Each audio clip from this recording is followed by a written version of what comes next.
So what prompted you to leave the government service for the private sector?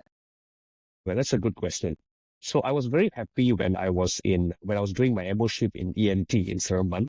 That was something that I actually liked. Unfortunately, we were obliged to comply to district posting. So I was posted to Klang. Okay, I'll not mention which KK, but some KK in Klang. But that was, I kid you not, Selena, 1,000 patients a day. 1,000 patients a day.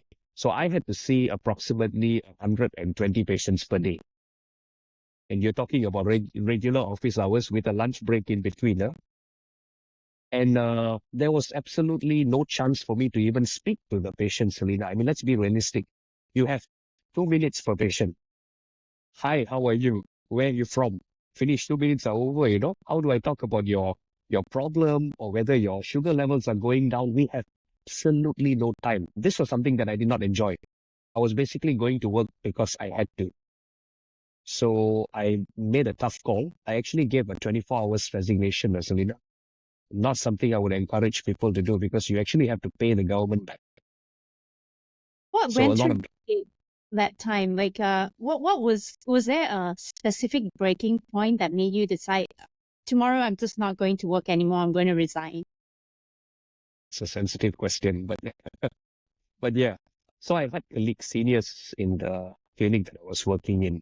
While I was seeing 110 patients, they saw 20. So I could not accept it. And when I raised problems like this up, I became the bad guy. So that was my cut-off, Selena. I told myself, look, I'm not going to go through this anymore. And I just put my resignation and came.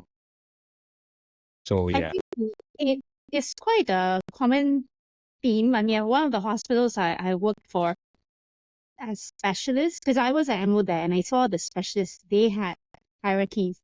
The senior ones did one call a month, the junior ones did 10. Wow. And yeah, and if I remember specifically one specialist, he was sick and he asked one of the seniors to do his call. So she said, okay, I'll take your call, but the following one you have to take my call. So the following one she had 0 and he had 11. Wow. But that's a huge difference. Yeah, so sounds like it's a very systemic issue. But I don't understand what you're saying about seeing 100 patients a day, because I mean, I was posted to one of the rural clinics in Negeri Sembilan, and I think there was a day where one of my colleagues had to be for a meeting, another one was sick, and I had to man the whole clinic myself, and I saw close to 100 before lunch itself. I don't know whether it was before lunch itself, but I needed help, and seriously, sometimes I put 5 patients and I clocked all 5 at the same one go. If it was a family comes in, I clocked them.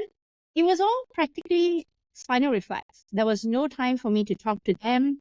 There was no way I could have any conversation with them. URTI, it's like, URTI, okay, I'm going to call my clinic assistant. Okay, you know what to prescribe. Go ahead and do that. So it was like a conveyor belt in the factory. Extremely robotic already. It's just like, but that's the thing, Selena. Well, I thought I had it bad. Yours is worse. One family in one go. Wow. Yeah, but thankfully it wasn't every day. It was certain days for me, and had to do what I had to do to keep it going and the patient flow moving. Yeah, I think sometimes you just do what you need to do. Join disruptive doctors. Oh, disruptive doctors. Impact